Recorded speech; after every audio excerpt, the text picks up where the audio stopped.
Hello my dear students, कैसे हैं आप लोग। आज हम लोग class 12th English poem section chapter number first जिसका नाम है sweetest love I do not go. आज हम लोग sweetest love I do not go का क्वेश्चन आंसर देखने वाले हैं। दोस्तों, मैं आपको एक बात बता देना चाहता हूँ, क्वेश्चन भी इंग्लिश में होगा और आंसर भी इंग्लिश में होगा, लेकिन उस क्वेश्चन आंसर को आपको अपने भाषा में यानी बउआ वाला भाषा में आपको हिंदी में भी समझा दिया जाएगा। तो आइए हम लोग देर न करें और सीधा हम लोग क्वेश्चन पे अटैक करते हैं। सबसे पहला क्वेश्चन है, why does the poet want to go away from his beloved. यहाँ पोएट का मतलब यानी कवि, और कवि कौन है? जॉन डन है। यानी क्वेश्चन एक बार फिर से देखा जाए, why does the poet want to go away from his beloved, और why does the poet John Donne want to go away from his beloved. ये दोनों क्वेश्चन सेम है। आइए इसका हिंदी जानते हैं। पहले इसका हिंदी हुआ कि कवि अपनी प्रेमिका से दूर जाना क्यों चाहते हैं। Why does the poet want to go away from his beloved, यानी कि कवि अपनी प्रेमिका से दूर जाना क्यों चाहते हैं। तो आइए इसका हम लोग आंसर जानने का प्रयास करते हैं। आंसर होगा ANS मतलब answer. Poet wants to go away from his beloved, कवि अपनी प्रेमिका से दूर जाना चाहते हैं। बिकॉज क्योंकि डेथ इज सर्टेन, क्योंकि मृत्यु निश्चित है। He wants to amuse himself, और वह जीवन का आनंद लेना चाहते हैं। यानी इसमें कवि कह रहे हैं कि वो एकदम बिल्कुल आनंदित रहना चाहते हैं, वो किसी झोल झाल में पड़ना नहीं चाहते हैं। तो चलिए फर्स्ट क्वेश्चन कंप्लीट हो गया। एक बार फिर से सुनिए इसका हिंदी। पहला क्वेश्चन में कह रहा है कि कवि अपनी प्रेमिका से दूर जाना क्यों चाहते हैं, यानी कि why does the poet want to go away from his beloved. इसका आंसर क्या होगा?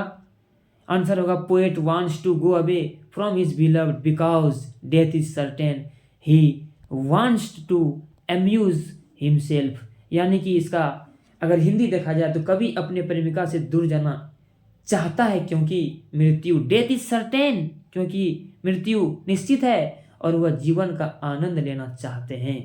आइए साथियों दूसरा क्वेश्चन देखते हैं। दूसरा क्वेश्चन है, what are the things that the sun does not have. यानी कि क्वेश्चन कर रहा है कि सूर्य में, सन का मतलब होता है सूर्य।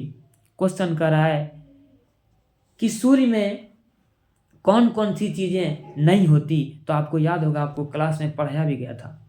इसका आंसर होगा, sun has neither desire nor sense nor any shorter way to complete its journey. यानी हम कह सकते हैं कि सूर्य के पास ना तो कोई इच्छा है, ना ही कोई समझ है, और ना ही अपनी यात्रा पूरी करने का कोई छोटा रास्ता है। जर्नी मतलब होता है यात्रा। नेक्स्ट क्वेश्चन है, थर्ड नंबर क्वेश्चन कहता है, what will make the speaker's journey speedier. यानी कि कवि कहते हैं कि कवि की यात्रा को क्या तेज या तीव्र कौन बनाएगा। स्पीडियर मतलब होता है तीव्र, तेज। यानी कि कहता है 3 नंबर क्वेश्चन में कह रहा है कि what will make the speaker's journey speedier. यानी कि कवि की यात्रा को क्या चीज तेज बनाएगा या तीव्र बनाएगा। तो इसका आंसर होगा, more wings and motives will make the speaker's journey speedier. Journey का मतलब यात्रा करना। यानी कि होगा इसका हिंदी की अधिक पंख, मोर विंग्स अधिक पंख, और प्रेरणाएं वक्ता की यात्रा को और तेज बना देगी। वक्ता यानी जॉन डन की यात्रा को और तेज बना देगा। अधिक पंख और प्रेरणाएं वक्ता की यात्रा को और तेज बना देगी। यानी 3 नंबर का आंसर कंप्लीट हो गया। यानी इंग्लिश में कह सकते हैं, more wings and motives will make the speaker journey speedier. Journey का मतलब यात्रा करना। 4 नंबर क्वेश्चन कहता है, what makes a men's power feeble. What makes a men's power feeble, यानी मनुष्य की शक्ति को कमजोर क्या बनाता है। मनुष्य की शक्ति को कमजोर क्या बनाता है। तो इसका आंसर होगा, man's dependence on fortune makes his power feeble. यानी कह सकते हैं कि भाग्य पर मनुष्य की निर्भरता उसकी शक्ति को कमजोर बना देती है। यानी man's dependence on fortune makes his power feeble. Next question है 5 number, how do sighing and weeping affect the speaker. यानी कि आहें भरना और रोना कवि को कैसे प्रभावित करते हैं। जब वो आहें भरती है, जब वो रोती है, तो कवि को प्रभावित कैसे करती है। तो इसका आंसर होगा sighing and weeping takes the speaker's soul away and his life blood decay. यानी कह सकते हैं आहें भरना और रोना वक्ता की आत्मा को छीन लेते हैं और उसके जीवन रस यानी जीवन शक्ति को कमजोर कर देते हैं।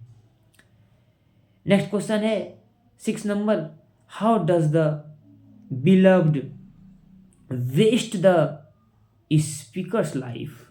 यानी कि वक्ता का जीवन कैसे बर्बाद करती है, यानी जॉन डन का जीवन कैसे बर्बाद कर रही है वो। तो इसका आंसर होगा the beloved wastes the speaker's life by taking the best hour of him. यानी कह सकते हैं कि उसके जीवन के जो सबसे अच्छे क्षणों को छीनकर जॉन डन का जीवन वो बर्बाद कर देती है। यानी आंसर होगा the beloved wastes the speaker's life by taking the best hour of him. यानी क्वेश्चन क्या कर रहा था, क्वेश्चन कर रहा था कि जॉन डन का जीवन यानी वक्ता का जीवन कैसे बर्बाद करती है। तो वक्ता का जीवन कैसे बर्बाद करती है, तो वक्ता का जीवन जो है उनके जीवन के सबसे अच्छे क्षणों को छीनकर वक्ता का जीवन को बर्बाद करना चाहती है।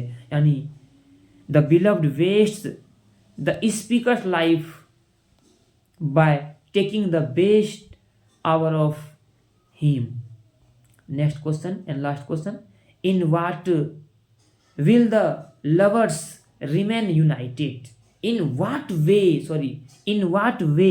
Will the lovers remain United. यानी कि प्रेमी किस प्रकार एकजुट यानी एक साथ बने रहेंगे, इसका हिंदी हुआ। तो इसका आंसर होगा lovers will remain United by keeping one another. यानी कह सकते हैं कि प्रेमी कौन, लवर्स प्रेमी एक दूसरे को संभाल कर या साथ रखकर एकजुट बने रहेंगे।